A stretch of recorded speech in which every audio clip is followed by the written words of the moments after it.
Okay, let's move on to the next part of the exercise. So this time we have come to the lovely town of Cumbernauld.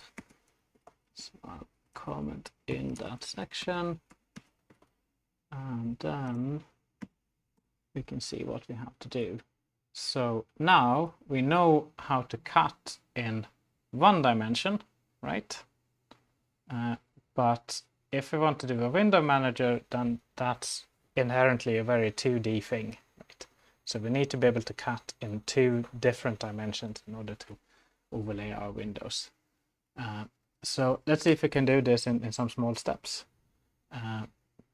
So the first thing we do is we say that, well, if we get to choose in which dimension we want to cut, then this is manageable. So we get given one way to cut, which we think of as one dimension, and we get given another one which we think of as cutting in the different dimension, and then here we want to implement a thing where we get to choose how we want to cut. And then after we made that choice, then the pieces should be corresponding to which cut it is.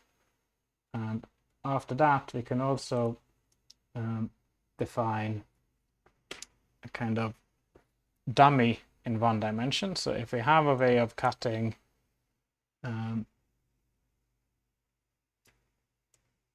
one dimension, then we can just attach an extra j in the other dimension that we just keep along for the ride. So if I can cut in this dimension, then I can always just extend things out in this dimension at each point, and my cut then just stays the same, and I just keep this extra data I have here, right, no matter where the cut is. And you can do this then in both dimensions, and then you can combine all of these operations to really say, well, if I have one way of cutting in one dimension, another one in the other one, then I can make a dummy in each dimension and then offer the choice in which dimension I want. So that means that we now in particular have a way of cutting up rectangles by just combining cutting up natural numbers in each dimension.